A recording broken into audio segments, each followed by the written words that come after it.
Hey, welcome to More Geek Than Gay. This is Edward. Hi. Da-da-da-da. Now, I gotta let you know, this time Joseph and I are talking about Doctor Who. Now, it's the latest Doctor Who episode, the one where the Doctor and Clara get involved in basically a bank heist, but they don't know exactly why or what for. Okay, that's pretty much the premise of the episode. We talk about details of the episode, so I'm giving you a little bit of a spoiler warning. Okay? I'm kind of assuming that if you're interested in that stuff, shush, Rodney. Shush. I'm kind of assuming that if you're interested in that stuff, you probably already saw the episode yourself. But consider yourself forewarned. If you have not seen the episode yet and you don't want any spoilers, hit pause, come back to us after you've seen the episode. Okay? And with that said, cue music. There's no need to fear. Underdog is here.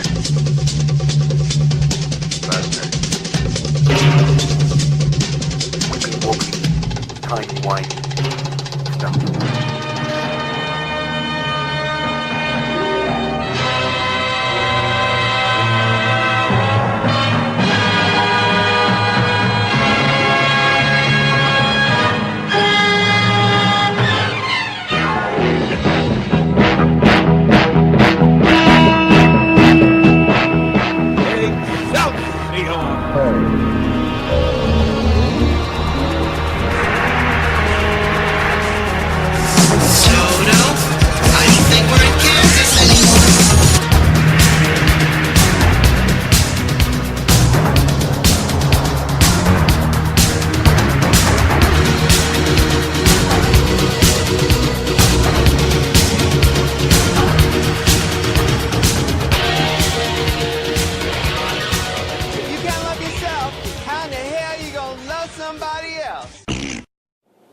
Hello and welcome to More Geek Than Gay. I'm Joseph. Howdy. I'm Edward. And as we move on the bed, the camera moves. No kidding. That's why I moved forward, because right now you can just see the ceiling. Well, that's...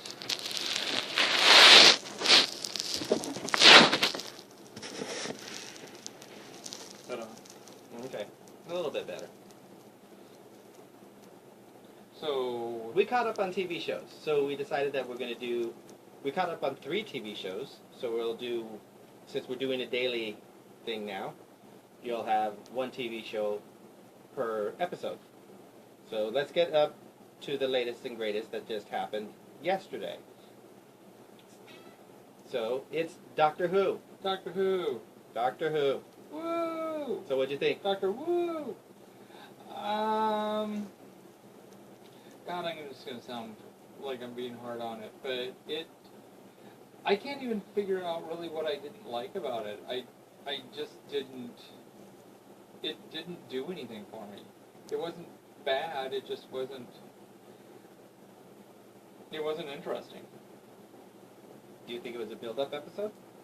It might have been a build-up episode. I could see that being what it is, and therefore, maybe in retrospect, it'll become more interesting as we find out that it actually meant things. But I can tell you one thing that kind of got me, which is like, oh, about it. And it's funny because I was watching the Avengers earlier today. Well, watching a documentary about the Avengers. The TV show The Avengers. Not the movie. Right, with Steed and Peel and all that. And especially during their last season, during the second season with Mrs. Peel and definitely the last season with Tara King, they got to where they parodied or did homage to certain things. There's one that they did that was the Maltese Falcon. There was, and they did them really well. They were very clever. They were fun. This felt like, oh look, let's do Doctor Who doing Ocean's 11 or Reservoir Dogs. And it didn't feel fun. having Doctor do that, and then like Journey to the Center of the Dalek. Oh, let's have Doctor Who do Fantastic Voyage. It's like I'm like, I don't know. I would rather, again, original stories, and this felt so not original. The only thing I have is potentially the build-up. I do like the two side characters they introduced, so I'm hoping that that's part of this build-up. Yeah. But it just felt like, and I know I'm going to be alone on that. I know that other people are going to love the fact that it was like Reservoir Dogs and that, but it just felt out of place, and it felt awkward. Like it was desperately trying to shoehorn itself into another genre that it isn't. What was your thoughts? Because I'm sure you actually have much more positive thoughts on it than I do. Actually, if you look at my notes, there's only one sentence Okay. under Doctor Who because it was an okay episode. Oh, okay. So far, not that much more. It was an okay episode. I was thinking it was Ocean's 11. Ocean's 11. I did like the two new characters. I can't think of their names. Me neither. I like the three new characters I because of the woman. the woman as well. I liked her. The weird and thing is that she doesn't feel new. She doesn't feel new. She felt like the eye patch woman in that one in the 2 seasons ago. She also feels like the Missy. She feels like Missy, and she also feels a little bit like the super nanny from the Adipose episode. Remember the corporate leader? Yeah. That she feels a little bit like that. She really feels like the eye patch woman and Missy. Mm-hmm. Oh my God, she feels like that. And I don't know if that's intentional, if that's going to be building up to something. That's part of the build-up as well. Maybe. Because, I mean, even physically she looks like them. They have her made up to look just like them, almost. Yeah. And that's part of what made her remind me of the Adipose woman, too, is that she kind of was made up that way. And I don't know if that's just how the BBC thinks that tough business women should look like. Yeah. And be like. Yeah, I don't know if that's what it is or not. Because, Prime Minister Jones didn't look like that. I automatically am flashing her credentials, too. That's just weird. I can't say her without her credentials. Because that's her shtick. Yeah. I can't think of what her first name was, though. I want to say Margaret, but that's not right. Yeah, I don't remember what her first name was. But, the weird thing is, with Clara, she was incredibly unnecessary, but this is the most companion-like that she's felt the whole time. The whole time. This is the closest she's felt like a real companion to me this whole time. Well, I won't say that. There's been other moments. Like when she was Super Nanny in that Cybermen episode that Neil Gaiman wrote, which, even though I had this complaint about him doing girlfriends or mother figures, it's weird. She was a super nanny, but she came off more as a tough, no-nonsense person, almost soldierish, who just happened to be a nanny. And her charges, what she was in charge of protecting happened to be children.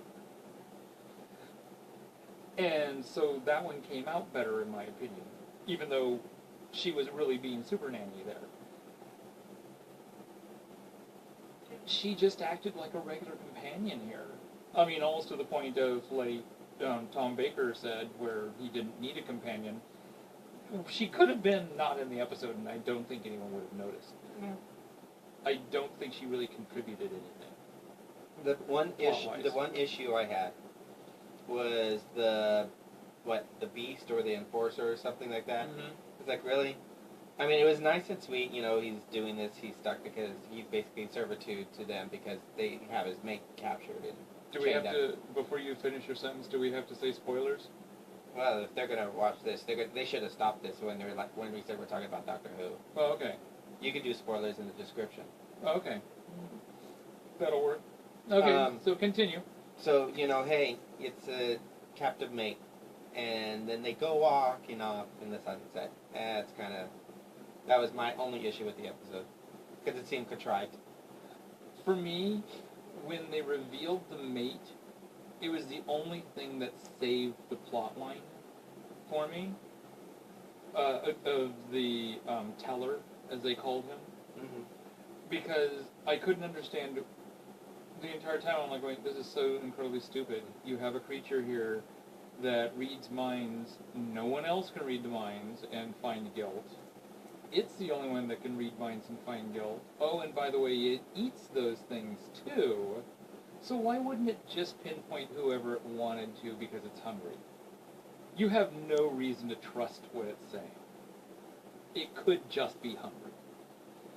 When they revealed the mate, that's when I went, oh, okay, it has it has a reason to want to cooperate. Yeah.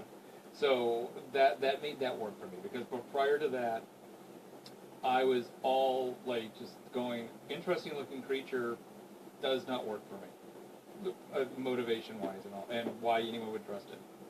Don't get that. Yeah. There is an interesting thing. Okay, I am one of those people with Doctor Who, and with Doctor Who it's especially hard this way. TV show, that's canon. And if the BBC tries to dismiss something that happened in the TV show, I feel like, no, that's out there, and you're accepting the whole of your TV show. If you're going to dismiss it, I want you to come up with a reason why we're dismissing it or whatever. You can't just tell me that episode didn't happen. But it did have a long period of time when it wasn't on the TV or wasn't being aired or whatever. And the audio adventures really took off. There was the comic strips, there were the books, and those became the way to get Doctor Who. And like with the audio adventures, they'd get the real actors to do the voices. They'd get people who were actually the script writers for the show and all that to write episodes. But they still were not BBC sanctioned, so they're not official Doctor Who. Well, they were sanctioned. They weren't officially part of the BBC Doctor Who show. And therefore, there's always been a question on whether those things count. In my opinion, they don't count until the TV show says they count. That's my personal opinion. So when someone comes up with, oh, but the Doctor did this. Oh, when did he do that? Oh, it was in the audio adventure, da-da-da-da. Doesn't count. You can just dismiss that. Okay, where I was going with all this... I was going to say, are we done talking about the episode and now you're on another tangent? No.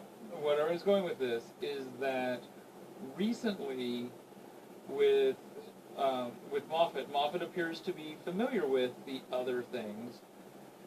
There's a moment in this episode when they're flashing wanted posters on a screen, and one of the guys on the wanted poster is a character from the Doctor Who comic strips. So suddenly that character has become canon. That character actually counts from the comic strips. Just like in the 8th Doctor, they did a whole bunch of adventures. I mean, he only had the one TV movie. Yeah. When we got to see that little, 8 to 15 minute episode where he regenerated into the War Doctor? Yeah. As he's regenerating, he says goodbye to people.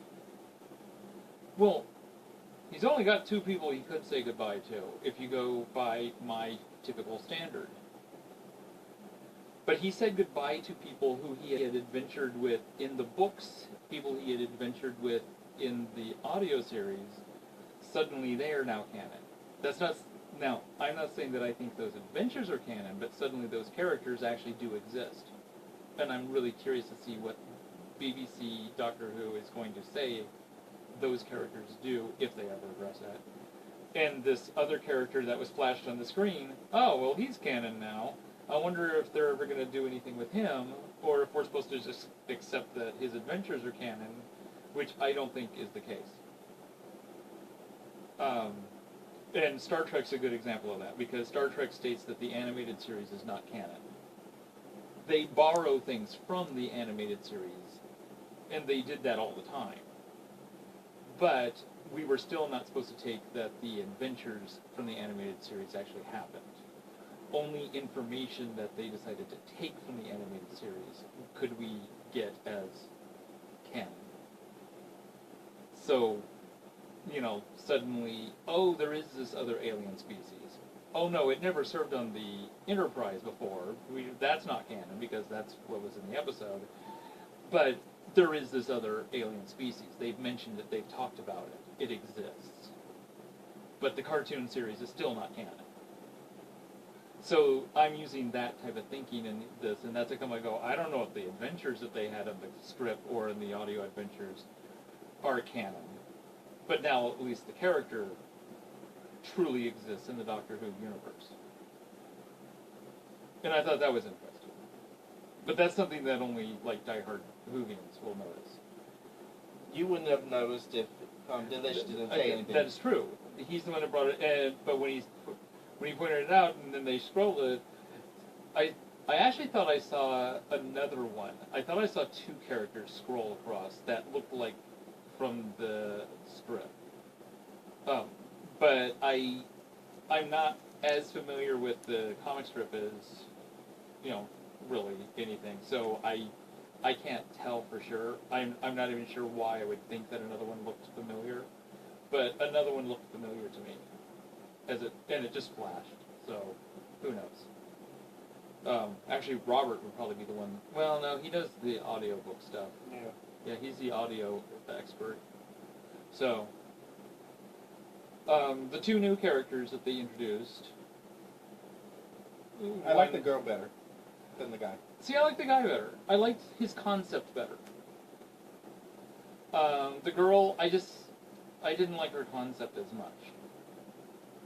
But the guy's concept is that he's kind of replaced a lot of himself with computer programming, and he can actually even erase his memory, which he did to protect his loved ones, he assumed, because he erased all memory of his past friends, his family, and everything, so that, and now, if he ever gets captured, he can't reveal anything to them.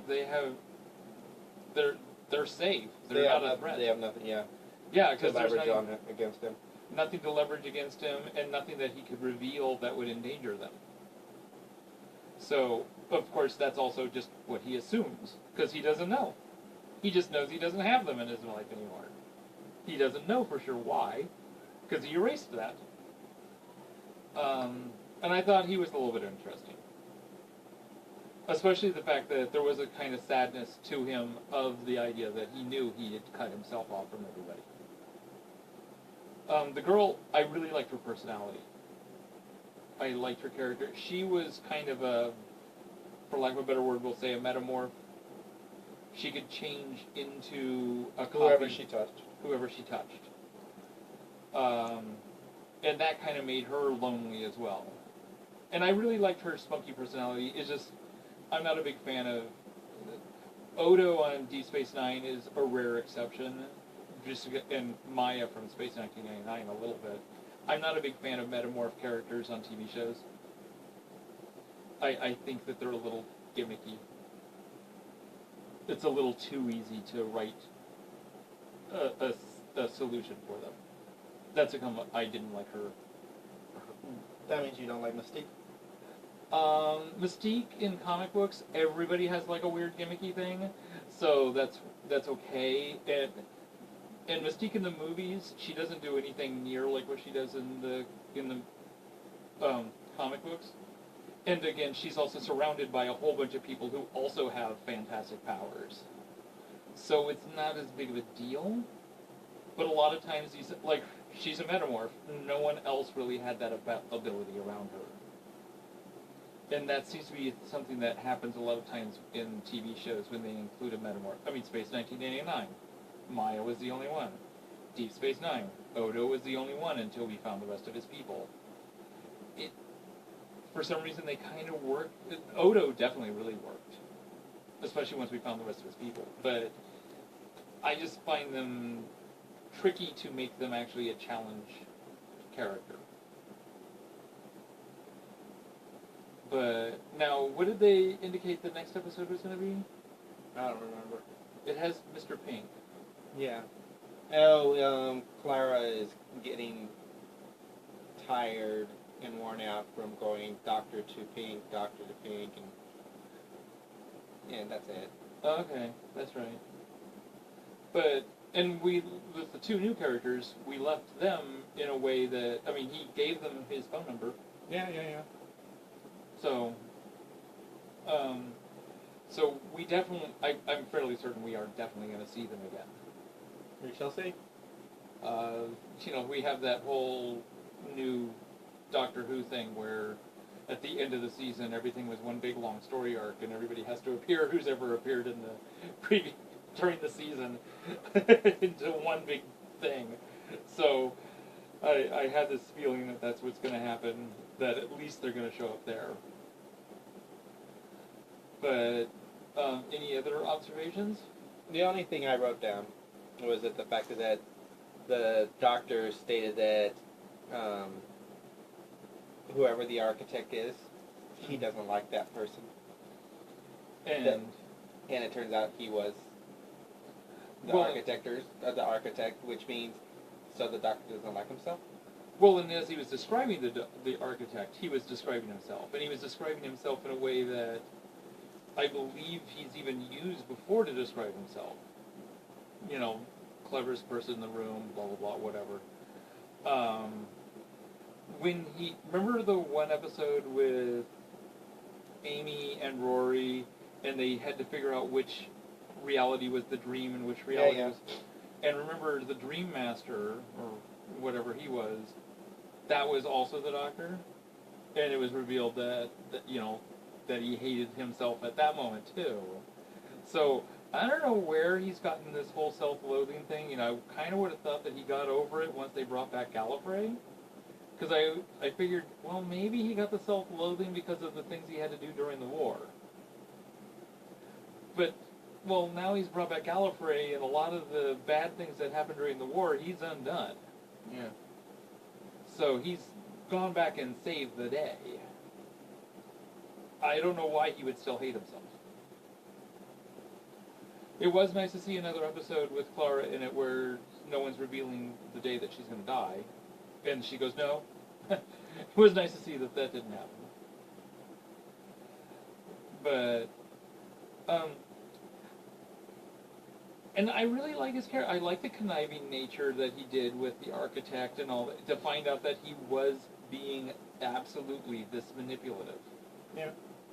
Which, well, like what we say, I stated before, this is a darker doctor. It is. And I like the fact that he was willing to manipulate them all for the greater good. Yes. Which is something I really want, and that's what I was saying about Clara. I'm really hoping that that's what we're going to see is going on between her and Danny Pink. Is that his name? Danny? Dan. Because, like I said, the Doctor is really, regardless of how much he picks on her about it, he's really good about making sure that she gets back for him. And I have the I'm kind of hoping that there's a reason. That this is all part of a bigger game that he is playing. And, again, for the greater good, he's using his evil for good. Because we've never answered whether he's a good man. No. It's just that he tries to do good. And that's what matters. So, he could be using his evil for good. Possibly. Yes. Anything else Doctor Who-ish right now? No, that's it. Okay. I did want to touch really quick on something else, which was brought up at the party thing last night. That table.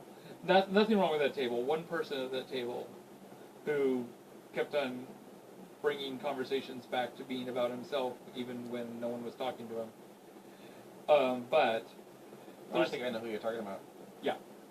I'm sure you know who I'm talking about. Anyways. Yeah.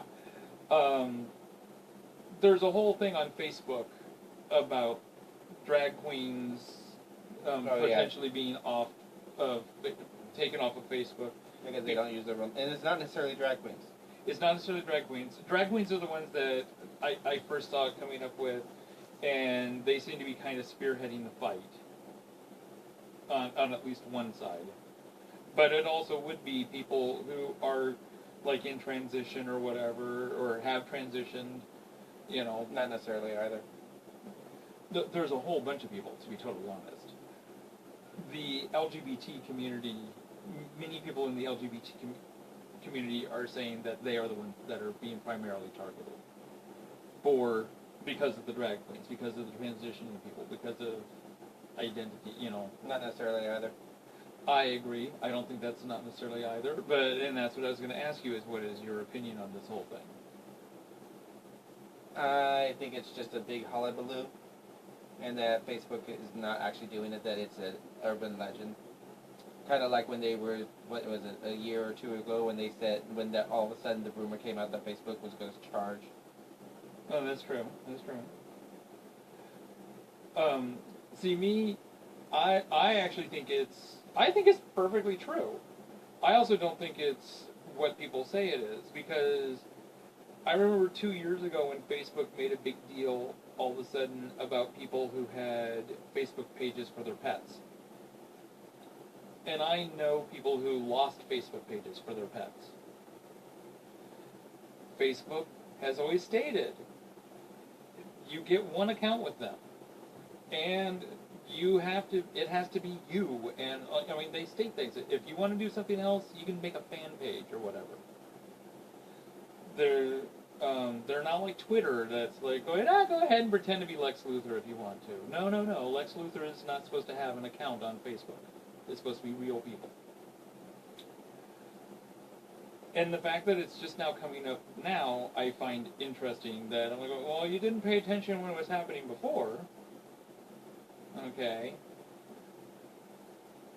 And also, I'm kind of surprised that a bigger deal wasn't made about it a little bit earlier, just because of the movie and TV show Catfish, which suddenly everybody became concerned about. Oh my God, is the person I'm talking to really the person that they say they are?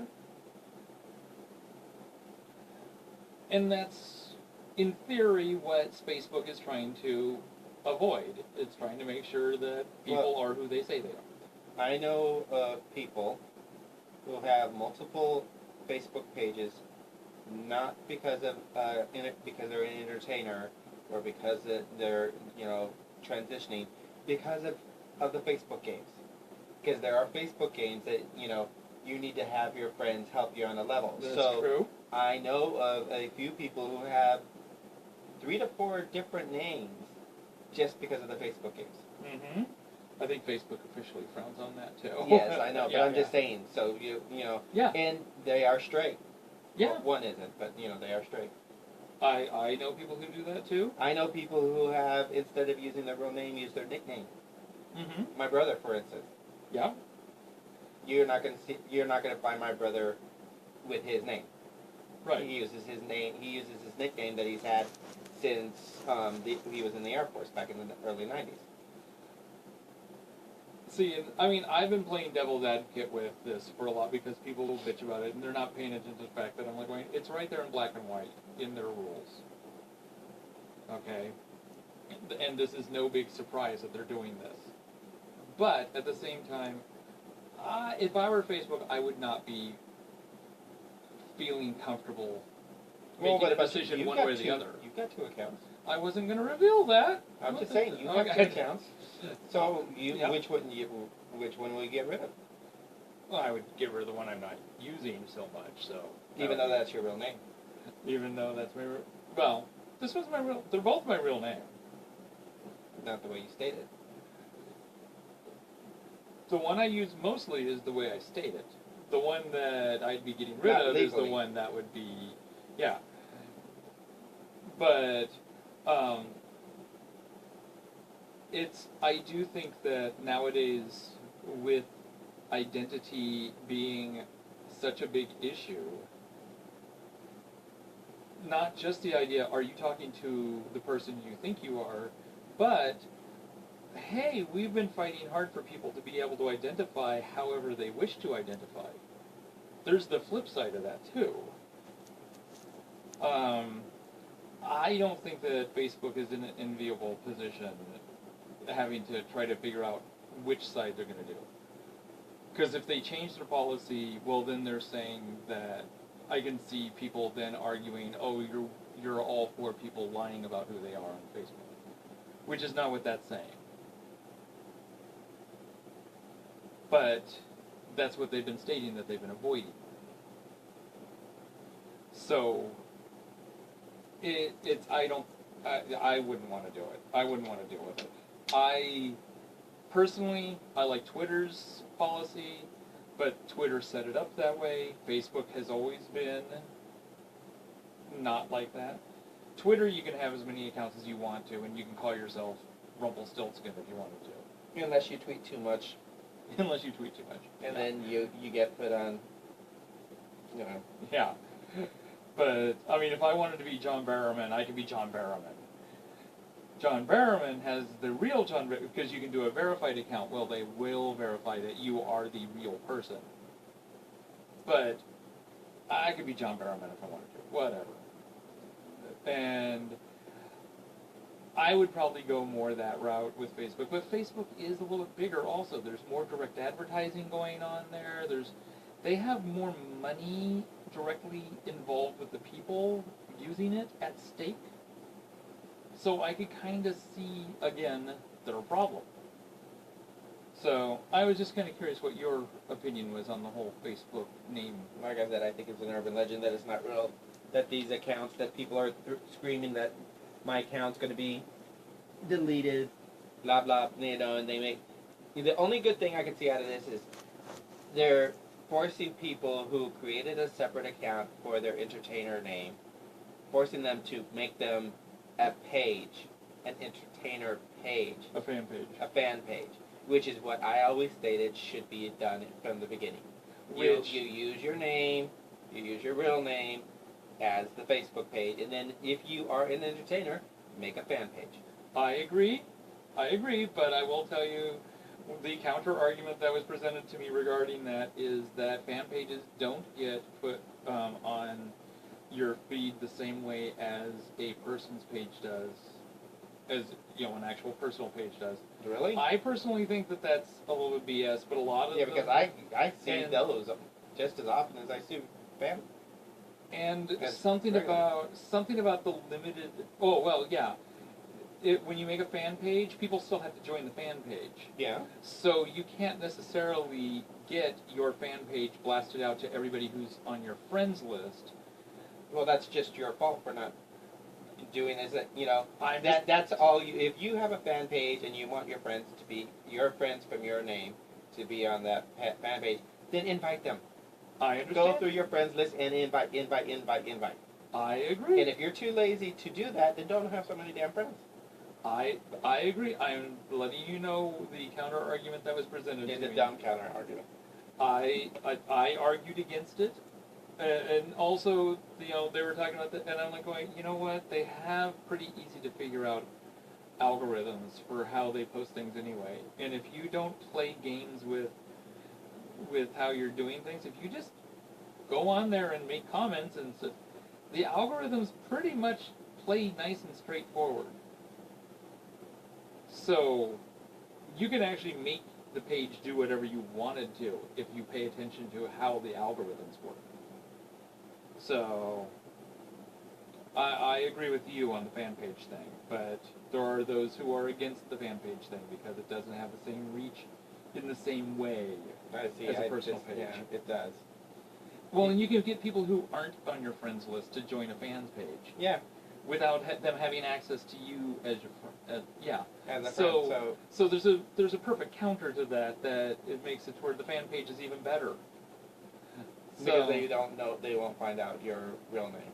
Yeah, and you can access them both without having to log into accounts and all that. Yeah. It's much more convenient and it makes much more sense. Okay. But anything else? No, that's it. We're over 30 minutes. So okay. This is today's episode. So have a good day, good night, goodbye. Okay, toodaloos. Oh, and thank you for all the support. Because we've been getting nice messages too, and getting nice downloads. And I saw Montana Girl, and I saw yes, Stewie Monster. And Stewie Monster. So thank you. I haven't seen anybody else make a comment. It seems like I saw someone else. I don't remember who. I haven't seen anything else. I thought I saw one other. But also doing nicely on the audio podcast. They're keeping up with our new thing. I think it's taking a little while for them to get used to the idea that it's now a daily podcast. And a shorter one, thank God. But it's getting there. Yeah. So, yay. Thank you. We love comments, by the way. Hi. And don't forget about Joshua Tree Feeding Program. They help people with HIV and AIDS get food. www.jtfb.org. Go check them out. Bye. Bye-bye.